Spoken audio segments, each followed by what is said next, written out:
บายดีท่านผู้ชมที่เคารพยินดีต้อนรับท่านผู้ชมเข้าสู่ข่าวภาคเที่ยงประจำวันจากของข่าวโทรภาพแห่งสัตว์เรา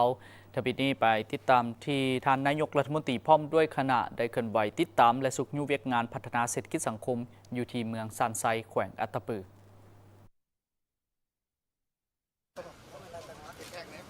โดยการต้อนรับของพลโทวันทองกองมณีเจ้าแขวงอัตตปือพร้อมคณะนำของแขวงเมืองซานไซบ้านโครงการและภาคส่วนเกี่ยวข้องโอกาสนี้ท่านนายกรัฐมนตรีพร้อมคณะได้ไปเยี่ยมยามและพบปะโอลมต่อประชาชนเขตจุดสุมกลุ่มบ้านวังตัดโดยกลุ่มบ้านดังกล่าวมี6บ้านมี631หลังคาเรือนยังมีครอบครัวทุกข์ยาก43ครอบครัวพลเมือง 3,693 คนทั่วเขตมีเนื้อที่การผลิต750เฮกตาร์กว่าในนั้นมีเนื้อที่ให้หมุนเวียน670กว่าเฮกตาร์เนื้อที่นา76เฮกตาร์เนื้อที่สวนกาแฟ5เฮกตาร์มีควายและงัว 1,000 กว่าตัวยังมีสัตว์เลี้ยงอื่นๆมีโรงเรียนประถม6แห่งโรงเรียนมัธยมต้น1แห่งมีโรงหมอน้อย3แห่งอาชีพหลักของประชาชนแม่นเฮ็ดไร่เฮ็ดสวนปลูกพืชผักเลี้ยงสัตว์เป็นต้นตอจากนั้นท่านสอนไซศรีพันดรนายกรัฐมนตรีได้ให้เกียรติพบปะโอลมต่อคณะรับผิดชอบพัฒนากลุ่มบ้านและประชาชนกลุ่มบ้านดังกล่าวโดยได้ยกให้เห็นผลสำเร็จอันพ้นเด่นในความพยายามแก้ไขปัญหาความยุ่งยากทางด้านต่างๆโดยได้ยกให้เห็นผลสำเร็จอันพ้นเด่นในความพยายามแก้ไขปัญหาความยุ่งยากด้านต่างๆของรัฐบาลซึ่งเห็นว่ามีท่าเอียงดีขึ้นพร้อมนั้นก็ยกให้เห็นความหมายความสำคัญและแผนการจัดกิจกรรมของการเฉลิมฉลอง3วันประวัติศาสตร์ในปี 2025อันสำคัญทานได้เน้นนักให้ภาคส่วนที่เกี่ยวข้องเอาใจใส่ต่อหน้าตื่มบางด้านเป็นต้นให้เอาใจใส่สกัดกั้นและแก้ไขปรากฏการณ์ย่อท่อต่างๆโดยเฉพาะปัญหายาเสพติดขี้ลักงัดแงะลักตัดไม้จูดปลาการโฆษณาสวนเสือในทางที่บ่ถูกต้องให้พร้อมกันเอาใจใส่ปกปักรักษาแหล่งน้ำธรรมชาติให้มีความสะอาดปลอดภัยและยืนยงไปเคียงคู่กับการปกปักรักษาป่าไม้โดยหลีกเลี่ยงการถางป่าเฮ็ดให้แบบเรือนลอยจูดปลา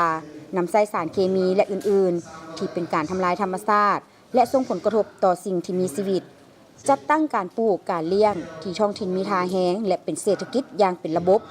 ให้การร่วมมือเข้าร่วมขบวนการปกปักรักษาและสร้างสรรค์พัฒนาบ้านซองก็คือปรับปรุงชีวิตการเป็นอยู่ของครอบครัวให้น้ำมือดีขึ้นนอกนั้นท่านนายกรัฐมนตรียังได้มอบข้าวสารเครื่องอุปโภคบริโภคและงบประมาณจำนวนหนึ่งให้กลุ่มบ้านดังกล่าวเพื่อประกอบส่วนเข้าในการพัฒนากลุ่มบ้านทางได้มอบเครื่องนุ่งและอุปกรณ์การเรียนให้นักเรียนเติมอีกในตอนบ่ายของวันเดียวกันคณะของท่านนายกรัฐมนตรีได้สืบต่อเยี่ยมยามและติดตามกวดเบิ่งการปฏิบัติของการขุดค้นและปรุงแต่งแฮคำของบริษัทวังตัดนายนิ่งกรุ๊ปซึ่งท่านพงษ์ไซสนะไซยเสนาประธานบริษัทวังตัดนายนิ่งกรุ๊ปได้รายงานให้รู้ว่าบริษัทได้เซ็นสัญญาขุดค้นและปรุงแต่งแฮคำกับรัฐบาลในเดือนเมษายน 2019 จำนวนเนื้อที่ 3 กิโลตารางเมตรมาฮอดเดือนเมษายน 2022 ก็ได้เซ็นสัญญาขยายเนื้อที่ขุดค้นแฮคำและแฮที่ติดพันเพิ่มอีก 18 กิโลตารางเมตรผ่านการจัดตั้งปฏิบัติโครงการแม้นสามารถดำเนินตามแผนที่กำหนดไว้โดยเฉพาะปริมาณการขุดค้นแฮการคัดแยกแฮการผลิตโลหะที่ได้จากการคัดแยกพร้อมนั้นได้ปฏิบัติพันธะให้รัฐคือปี 2023 จำนวน 72.8 ตื้อกีบและ 3.1 ล้านดอลลาร์ปี 2024 ปฏิบัติได้ 222.5 ตื้อกีบและ 10.37 ล้านดอลลาร์และได้ให้การช่วยเหลือสังคมรวมมูลค่า 31 ตื้อกีบในโอกาสนี้ท่านนายกรัฐมนตรีได้มีคำเห็นโอลมต่อผู้เข้าร่วมโดยเฉพาะต่างหน้าบรรดาแขนงการของส่วนกลางการนำแขวงอัตตปือการนำเมืองซานไซและบริษัทผู้พัฒนาโครงการให้เอาใจใส่สืบต่อบางด้านเป็นต้นให้แขนงการเกี่ยวข้องของส่วนกลางและท้องถิ่นสมทบกันกวดกาคืนบรรดาเอกสารการดำเนินกิจการของบริษัทแม่และบรรดาบริษัทลูกรวมทั้งการปฏิบัติพันธะต่างๆเพื่อให้ถูกต้องครบถ้วนสอดคล้องกับกฎหมายและระเบียบการที่กำหนดไว้ให้องค์การปกครองท้องถิ่นและบริษัทสมทบกันสร้างแผนการผลิตเสบียงอาหารเพื่อสนองให้โครงการทั้งเป็นการสร้างเวียกเหตุงานทำและสร้างรายรับให้แก่ประชาชนหลายขึ้น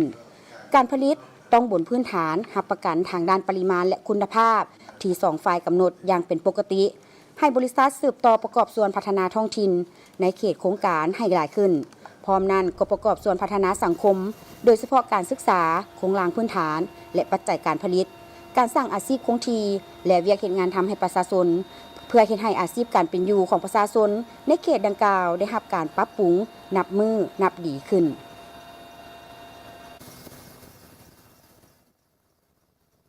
สภาแห่งชาติลาวเป็นเจ้าภาพจัดกองประชุมกรรมาธิการเวียกงานสมาชิกรัฐสภาของรัฐสภาฝรั่งโกโฟนีกองประชุมครั้งนี้จัดขึ้นในวันที่ 12 มีนาคม 2025 ที่นครหลวงเวียงจันทร์สาธารณรัฐประชาธิปไตยประชาชนลาวเป็นกลไกประจำหนึ่งของ APF ที่จัดขึ้นทุกๆปีในประเทศสมาชิกรัฐสภาของสมัชชารัฐสภาฝรั่งโกโฟนีหรือ APF เพื่อให้รัฐสภาสมาชิกได้ปรึกษาหารือและแลกเปลี่ยนความคิดความเห็นซึ่งกันและกันในการปฏิบัติเวียกงานของตนให้มีความสอดคล้องกันในภาคพื้นและทั่วโลกกองประชุมจัดขึ้นภายใต้การเป็นประธานร่วมระหว่างสภาแห่งชาติแห่งสปป.ลาวและสมัชชารัฐสภาฝรั่งโกโฟนีหรือ APF มีคณะผู้แทนรัฐสภา11ประเทศและเขตแคว้นกองเลขา APF และศูนย์รัฐสภาอาซีเข้าร่วม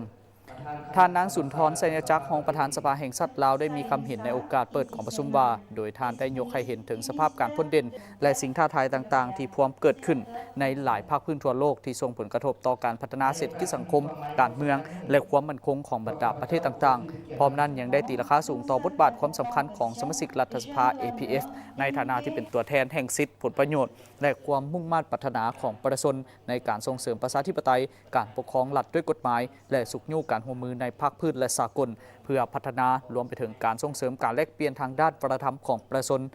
จากนั้นท่านยังได้ยกให้เห็นถึงการประกอบส่วนของสภาแห่งชาติลาวในกรอบสมัชชารัฐสภาฝรั่งโกโฟนีก็คือการร่วมมือในกรอบฝรั่งโกโฟนีของรัฐบาลสร้างเงื่อนไขที่อำนวยให้แก่การปกปักรักษาสันติภาพเสถียรภาพและการร่วมมือเพื่อการพัฒนาเรียกร้องให้รัฐสภาสมาชิกฝรั่งโกโฟนีให้เพิ่มทวีบทบาทและหน้าที่ของตนในการติดตามและร่วมมือกันอย่างใกล้ชิดเพื่อเกี่ยมพร้อมรับมือและแก้ไขปัญหาต่างๆที่เกิดขึ้นในบรรดาประเทศสมาชิกฝรั่งโกโฟนีก็คือทั่วโลกอย่างสันติวิธีกองประชุมกรรมาธิการเวียกงานสมาชิกรัฐสภาครั้งนี้จะมีการจัดสัมมนาแลกเปลี่ยนบทเรียนในเวียกงานรัฐสภาเพื่อให้บรรดาผู้แทนกองประชุมได้สุ่มใส่ปรึกษาหารือแลกเปลี่ยนความคิดความเห็นและถอดถอนบทเรียนร่วมกันเกี่ยวกับการนำใช้ปัญญาประดิษฐ์เข้าในเวียกงานรัฐสภาโดยจะดำเนินไปภายใต้3หัวข้อสำคัญคือการมีส่วนร่วมของเครื่องมือดิจิตอลในการปฏิบัติหน้าที่เวียกงานของรัฐสภาวิธีการใหม่ในการประเมินนโยบายสาธารณะของรัฐสภาและการตอบโต้กับข่าวที่บ่เป็นจริงกองประชุมสมัชชารัฐสภาฝรั่งโกโฟนีจะดำเนินเป็นเวลา3วันระหว่างวันที่ 12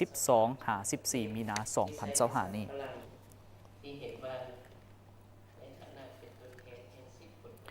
คณะพัวพันต่างประเทศศูนย์กลางภาคจัดพิธีมอบหับไปยังยืนหน่วยพักปลอดใสเข้มแข็งนักแน่นเผยแผ่เนื้อในจิตใจของประชุมเวียกงานกวดกาทั่วประเทศปี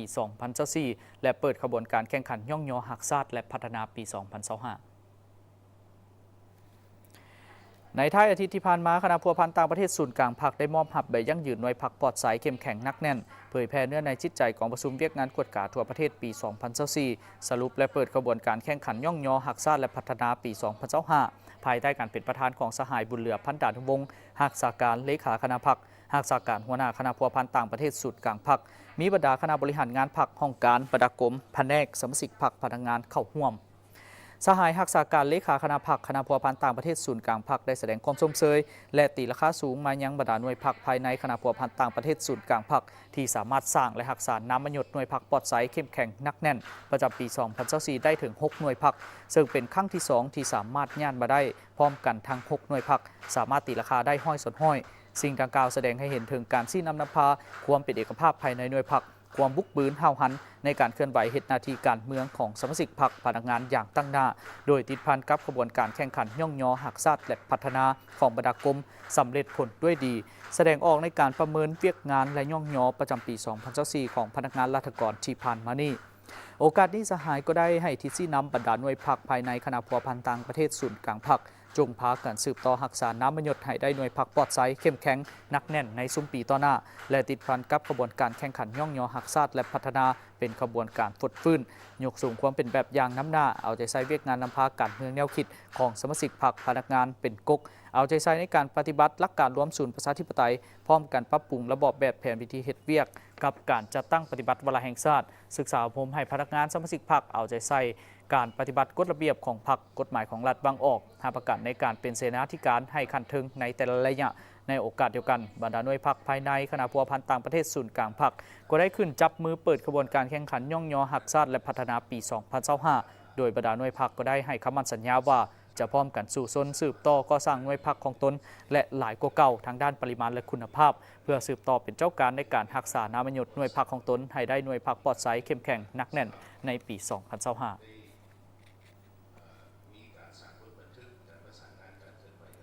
ที่สภาแห่งชาติลาวเลขาธิการสภาแห่งชาติแถลงข่าวเกี่ยวกับการดำเนินการประชุมสมัยวิสามัญเทื่อที่ 2 ของสภาแห่งชาติสุดที่ 9 อย่างเป็นทางการท่านางอัมไพวรล้อมบุญแพงเลขาธิการสภาแห่งชาติแถลงข่าวการดำเนินกองประชุมสมัยสามัญเทื่อที่ 2 สภาแห่งชาติสุดที่ 9 เพื่อปฏิบัติตามมาตรา 61 ของกฎหมายว่าด้วยสภาแห่งชาติฉบับปรับปรุงปี 2015 และปฏิบัติตามมติของคณะประจำสภาแห่งชาติฉบับเลขที่ 65 ทับคปจ ลงวันที่ 3 มีนา 2025 ว่าด้วยการดำเนินกองประชุมสมัยสามัญเทื่อที่ 2 ของสภาแห่งชาติสุดที่ 9 คณะเลขาธิการสภาแห่งชาติได้ประสานสมทบกับรัฐบาลและภาคส่วนเกี่ยวข้องในการกะเกี่ยมเนื้อในของแต่ละภาคส่วนที่จะนำเข้าพิจารณาตกลงอยู่กองประชุมในครั้งนี้มาถึงปัจจุบันเห็นว่าการกะเกี่ยมได้มีความรับประกันรอบด้านครบถ้วนสอดคล้องกับกฎหมายและนิติกรรมใต้กฎหมายกองประชุมสมัยสามัญเทื่อที่ 2 ของสภาแห่งชาติสุดที่ 9 จะได้ไขขึ้นอย่างเป็นทางการในระหว่างวันที่ 17 หาที่20มีนา 2025 ที่จะมาถึงนี้ในนามเลขาธิการสภาแห่งชาติหัวหน้ากองเลขากองประชุมสมัยวิสามัญเทื่อที่ 2 ของสภาแห่งชาติสุดที่ 9 ต่างหน้าให้คณะประจำสภาแห่งชาติขอแจ้งมายังบรรดาฐานพนักงานทหารตำรวจนักเรียนนักศึกษาปัญญาชนกรรมกรชาวผู้ออกแรงงานพ่อแม่พี่น้องประชาชนบรรดาเผ่าในทั่วประเทศและพี่น้องชาวลาวที่อาศัยอยู่ต่างประเทศรับทราบเกี่ยวกับการดำเนินกองประชุมสมัยวิสามัญเทื่อที่ 2 ของสภาแห่งชาติสุดที่ 9 ดังนี้ 1. บทรายงานเกี่ยวกับการปรับปรุงรัฐธรรมนูญฉบับปี 2025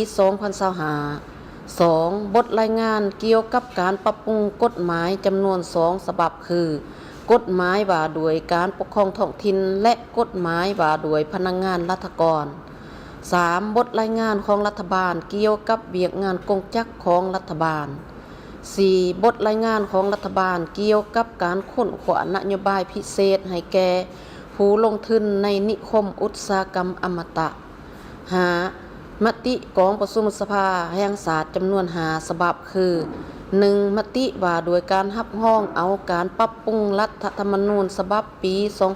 2025 2. มติว่าโดยการรับรองเอากฎหมายว่าโดยการปกครองท้องถิ่นฉบับปรับปรุงปี 2025 3. มติว่าโดยการรับรองเอากฎหมายว่าโดยพนักงานรัฐกรฉบับปรับปรุงปี 2025 4. มติว่าโดยการรับรองเอาเวียกงานของรัฐบาล 5. มติว่าโดยการรับรองเอาบทรายงานเกี่ยวกับการค้นคว้านโยบายพิเศษให้แก่ผู้ลงทุนในนิคมอุตสาหกรรมอมตะอีกเถื่อหนึ่งในนามต่างหน้าให้คณะประจำสภาแห่งชาติข้าพเจ้าขอเชิญชวนบรรดาฐานพนักงานรัฐกรทหารตำรวจนักเรียนนักศึกษาปัญญาชนกรรมกรชาวผู้ออกแรงงานพ่อแม่พี่น้องประชาชนบรรดาเผ่าทุกสันคนในทั่วประเทศและพี่น้องชาวลาวที่อาศัยอยู่ต่างประเทศจงพร้อมกันติดตามการดำเนินกองประชุมสมัยวิสามัญเทื่อที่ 2 ของสภาแห่งชาติสุดที่ 9 ครั้งนี้ในระยะดำเนินกองประชุมคณะเลขาธิการสภาแห่งชาติจะจัดตั้งหน่วยรับคำเสนอของประชาชนผ่านโทรศัพท์สายด่วน เพื่อรับเอาคำคิดคำเห็นและคำเสนอโดยกงจากประชาชนที่จะส่งไปยังกองประชุมสภาแห่งชาติซึ่งบรรดาทานสามารถส่งคำคิดคำเห็นและคำเสนอไปยังกองประชุมโดยผ่านโทรศัพท์สายด่วน156ในโมงราชการ ท่านผู้ชมจากนี้ไปติดตามรับชมข่าวต่างประเทศและข่าวกีฬา